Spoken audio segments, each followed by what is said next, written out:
2012年的英国伦敦，博罗市场内人头攒动，摩肩接踵，所有人都在享受自己的生活。然而下一刻，一场突如其来的爆炸将这一切彻底摧毁。惨剧发生后，警方第一时间封锁现场，展开调查，并且很快锁定一个名叫埃尔多的中东男人。掌握证据后，特警直接破门而入，强行逮捕正在睡觉的埃尔多，并将他的妻子和儿子一并带到警局。可就在所有人以为这场惊世骇俗的袭击即将落幕时，真正的危险却才刚刚开始。大家好，我是探长 K， 欢迎回到捕影档案局。今天让我们来翻阅犯罪区121号档案——危险辩护。在今天的故事开始前，麻烦小伙伴们不要忘了点赞订阅，您的支持是我更新的最大动力。转眼已是6个月后，律师马丁正奋力划着皮划艇，忽然接到好友打来的电话，一直负责为埃尔多辩护的同事意外身亡。马丁一听大惊失色，急忙赶去参加葬礼。等仪式结束，马丁发现自己车上夹着一张记者的名片，他还没来得及细想，司法部长忽然主动找来，表示听周围人说马丁决定接手埃尔多的案子，随后意味深长地询问他有没有准备好。马丁并没有听出话中的深意，还以为司法部长是想敲打自己，便连连保证一定会全力以赴。等回到律所，马丁找上好友戴弗林了解案情，得知埃尔多出生于中东地区，96年在德国拿到外来务工身份，却因为携带违禁品遭到逮捕。2年后出现在伦敦，与妻子结婚，生下一个男孩，结果被姐姐赶出家门，再度前往德国担任出租车司机。09年回到伦敦，过了3年正常生活，直到半年前策划爆炸案。听完戴弗林的讲述，马丁只觉其中疑点重重，可他眼下并不关心这些，而是想更改之前那个律师挑选的特别辩护人，因为对方正是自己的前女友克劳迪亚。此时克劳迪亚也得知马丁成为新的律师，便主动找上法官，决定辞去特别辩护人一职。法官清楚二人的关系，却还是提醒克劳迪亚，他接手的可是英国有史以来知名度最高的谋杀案，如果放弃，可能这辈子都没有第2次机会。这番话成功燃起克劳迪亚的斗志，决定继续为埃尔多辩护。不料法官转而提起马丁刚才打来电话，同样打算把他换掉。这顿时让克劳迪亚火冒三丈，当即找上马丁，表示自己不会退出。马丁没想到他这么直接，只好表明按照规定，当特别辩护人看到机密证据后，2人就不能再接触，否则双方都会遭到解雇。克劳迪亚同样知晓这点，也明白马丁这么说只是害怕2人的关系影响到他的职业生涯，心中不由得万分失望，明白马丁还是和当年一样自私。不久后，2人一同来到法官办公室，互相承诺无论发生任何情况都不会影响对这起案件的辩护能力。就这样，双方的较劲正式展开。马丁率先和戴弗林来到博罗市场，发现这里正进行着重建工作。而根据情报显示，半年前恐怖分子将藏有炸弹的卡车停进市场，2分钟后引爆，造成足足120人丧命的惨案。而就在当天晚些时间，伦敦警方便接到匿名电话，举报埃尔多是这场袭击的策划者。他将车库租给卡车司机，并在案发前给对方打了27条电话，但埃尔多却表示自己只是为了索要租金。这个回答虽然合理，却并不能在法庭上站住脚。马丁果断前往上任律师的办公室，决定仔细研究他查出的线索。而另一边的克劳迪亚也没有闲着，他来到法院为自己准备的办公室，却发现一个男人正在屋里等候。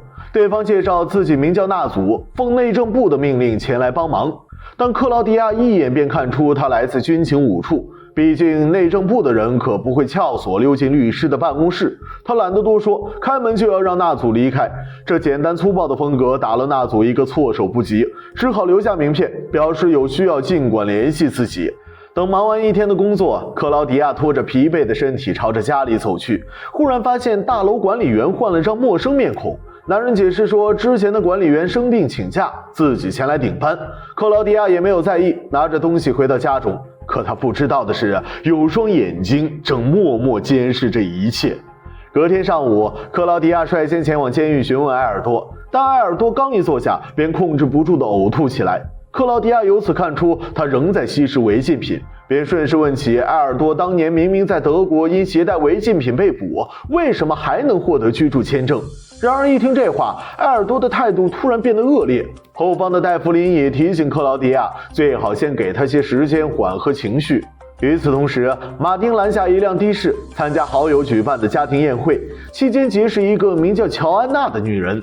等马丁前往屋外抽烟，乔安娜主动找来，试探着询问他有关爆炸案的情况。马丁一听也不再掩饰，直接挑明乔安娜就是葬礼当天把名片留在自己车上的记者，而他也不可能随意泄露一起涉及国家安全的案子。可令马丁没想到的是，乔安娜并没有死缠烂打，而是意有所指地提起之前那名律师真的死于意外吗？这句话让马丁心头一颤。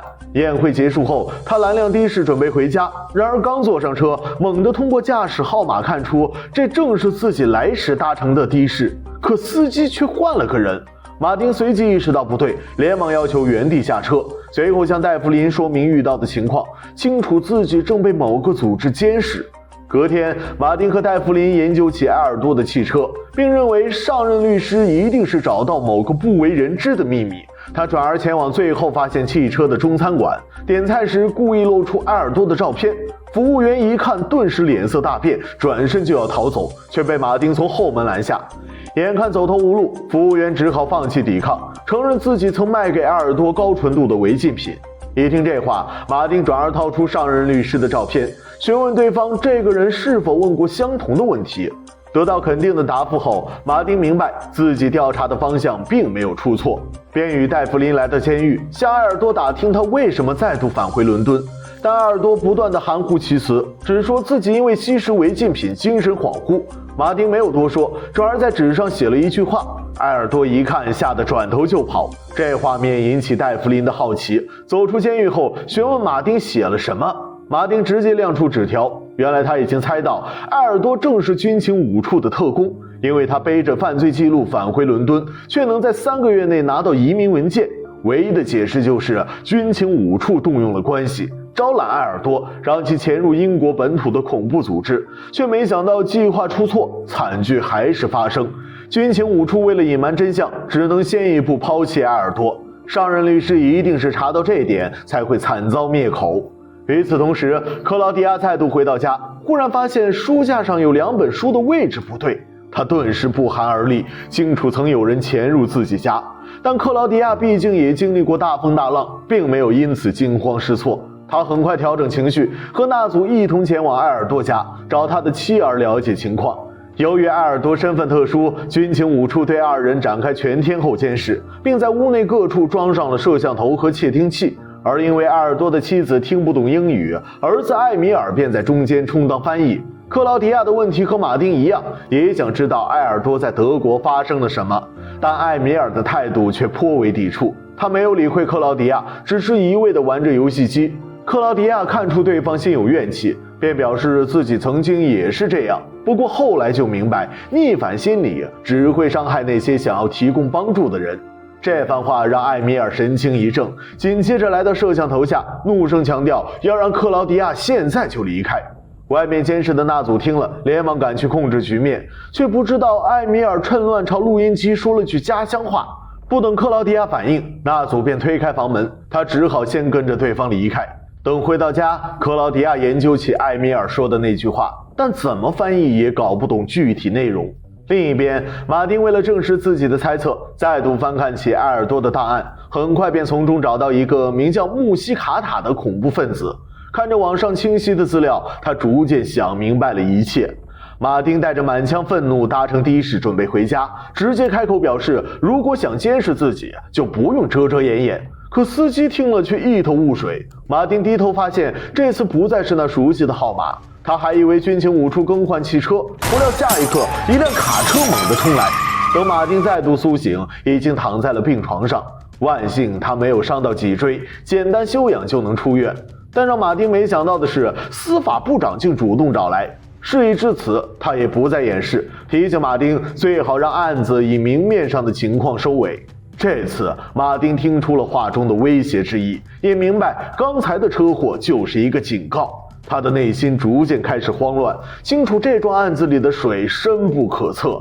无奈之下，马丁只好叫来乔安娜，将自己调查的情况全盘托出。埃尔多原名穆西卡塔，曾参与多起恐怖袭击，后来遭到逮捕，便与军情五处达成协议，以内鬼的身份潜入本地恐怖组织，却用纳税人的钱购买炸药，导致120个无辜民众惨死。但马丁想不明白的是，军情五处为什么不干脆将埃尔多灭口？不过乔安娜反而清楚这一点，政府需要一个替罪羊，埃尔多也想保护自己的家人。双方便再度达成协议，这也是埃尔多不愿配合的原因。明白如果真的翻案，自己家人就会深陷危机。这可怕的真相让乔安娜倒吸一口凉气，也提醒马丁小心行事，军情五处不会善罢甘休。但马丁显然想得更多，意识到不仅自己，克劳迪亚也一定早就被盯上，便买来一次性手机给他发送短信。此时克劳迪亚仍在调查埃尔多的档案，收到信息后急忙赶去卫生间，在角落的信封中发现了一张球赛门票。当天夜里，克劳迪亚跟随指示来到球场，忽然被一对男女拦下，请求他帮忙拍照。不料男人趁机拍下门票上的座位号，显然也是军情五处的特工。克劳迪亚看出这一点，却没有声张，跟随人潮找到自己的座位，很快便发现不远处的马丁，果断起身跟上。等躲进角落，马丁将查到的一切告诉给克劳迪亚，本想提醒他注意安全，但克劳迪亚听了却决定公开真相，还埃尔多一个清白。这让马丁大惊失色，连忙嘱咐他不要插手，自己会摆平整件事儿。然而克劳迪亚仍不愿退缩，质问马丁究竟在害怕什么。马丁脱口而出，只是不想让他陷入危险。这下意识的关心让二人同时怔住，明白他们之间还有感情。克劳迪亚不知道该怎么面对这种局面，只能尴尬逃开。次日清晨，关于埃尔多的庭审正式召开，而由于案件特殊，法官决定先以非公开的形式审查所有证据。马丁尽管焦急，却也无可奈何，只能与其他人一同前往外界等待。正当他满心忐忑时，戴弗林忽然主动找来，见马丁情绪低落，便询问起昨晚球赛的情况。这句话让马丁大为讶异，接着像是意识到什么，拿着东西火速离开。不料刚走出法院，赫然发现报纸头条写着乔安娜惨遭杀害。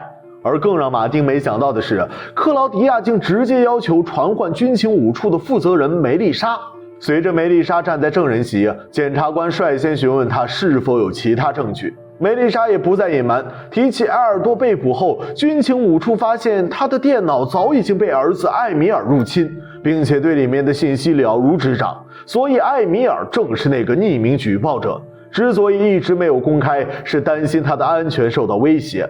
不过克劳迪亚显然不相信这些，一针见血地质问梅丽莎，军情五处是否在爆炸发生前就与埃尔多有过接触。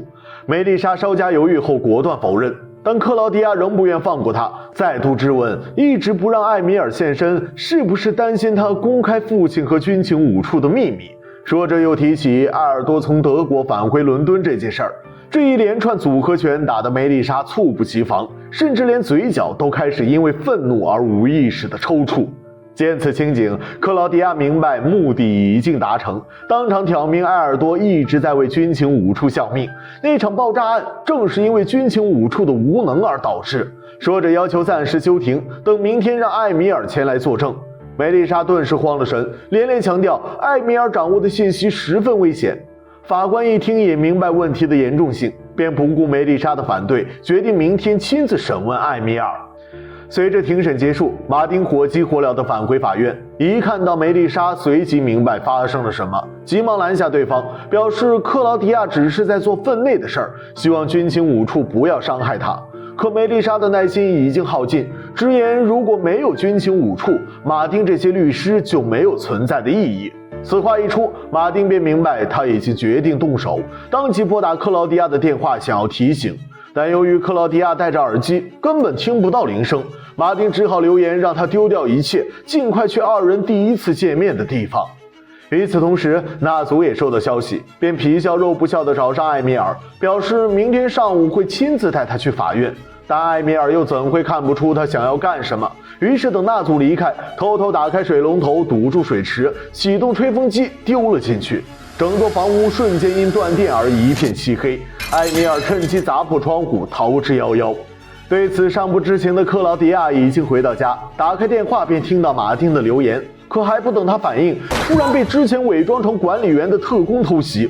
危急关头，克劳迪亚拿着水杯向后砸去，又狠狠咬住男人的手臂，成功摆脱控制，逃出大门。不久后，满身狼狈的克劳迪亚来到第一次和马丁见面的酒店，直到现在他仍惊魂未定，强撑着告诉马丁艾米尔手握关键证据。但接连发生的事儿已经让二人明白，他们不可能斗得过军情五处。最终，马丁率先开口，决定向梅丽莎投降，按照对方说的结束这一切。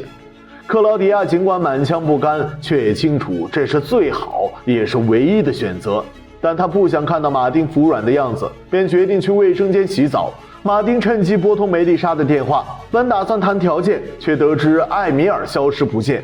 他急忙把这件事告知克劳迪亚，明白如果艾米尔再度落入军情五处手中，将会被直接灭口。他们必须先一步找到男孩，再带其出庭作证，这是唯一能保护他的安全的办法。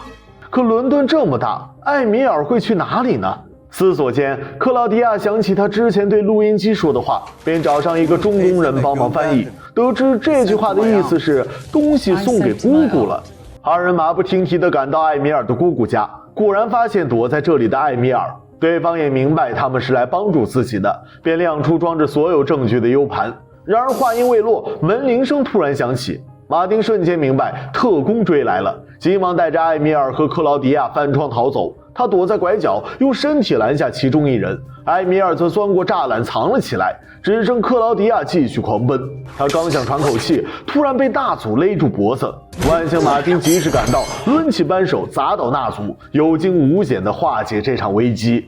随后，马丁拨通戴弗林的电话，要他1小时后在隧道接应自己，确保艾米尔明天能顺利出庭。然而等戴弗林抵达隧道，却迟迟不见马丁的踪影。下一刻，梅丽莎竟来到他身旁，表示不用再等了，这就是马丁的圈套。果不其然，此时马丁正与克劳迪亚躲在河边的木屋，艾米尔也已沉沉睡去。他早在庭审时就看出戴弗林是梅丽莎的人，毕竟昨晚除了克劳迪亚，就只有军情五处知道自己去看球了。随着天光亮起，二人带着艾米尔走在大街上，迎着所有特工的视线进入法庭。马丁和克劳迪亚精神紧绷，清楚这次就将决出胜负。还是和昨天一样，克劳迪亚独自进入庭审，艾米尔则站在证人席上，交出那足以改变整个国家的 U 盘。正当马丁焦急等待时，司法部长忽然坐到身后，主动邀请他一起去吃早餐。等来到餐馆，司法部长再度劝马丁放弃，并提起自己就算是首相顾问，在这件事中也只是一个小角色，其中的水比马丁想象的还要深，所以哪怕证据再致命，也不可能公开。这就是权力的游戏。不过马丁的抗争也并非全无收获，至少保住艾米尔母子不会被驱逐。随着司法部长话音落下，法官收到一张纸条，当即面色凝重地结束庭审。监狱里的埃尔多则被带到牢房，紧接着监控失灵，等到再度恢复，他已经被吊在窗户上。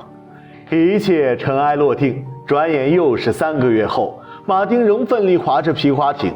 他精疲力竭地将船扛上岸，忽然发现克劳迪亚找了过来，表示艾米尔和他母亲被允许留在英国。马丁虽然欣慰，却也生出了一抹苦涩，因为如今的他早已辞去了律师的职位。不过克劳迪亚已经看出这件事儿让马丁改变了很多，不再像二人分手时那样只为自己考虑。眼见克劳迪亚态度转化，马丁趁机邀请他一同去吃午饭，而克劳迪亚也是欣然同意。毕竟案子虽然结束，但他们的故事才刚刚开始。危险辩护是上映于2013年的犯罪电影，如果以5星制来评价的话，阿 K 认为角色3星半。主演艾瑞克·巴纳和丽贝卡·豪尔将马丁与克劳迪亚不畏强权、勇于斗争的人物性格演绎得淋漓尽致。而除了他俩外，片中其余角色也都是些熟面孔，不知道小伙伴们有没有认出来呢？剧情4颗星。本片节奏紧凑，故事环环相扣，前期男女2位主角分头调查，带领观众一步步揭开隐藏的真相。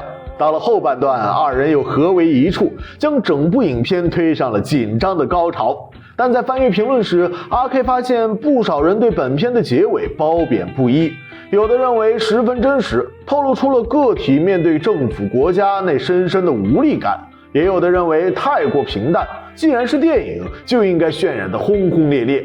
不知道小伙伴们怎么觉得呢？欢迎在评论区里留言讨论。好了，各位，今天的档案阅览到此为止，麻烦大家多多点赞订阅。我是探长 K， 我们下个档案见，拜拜。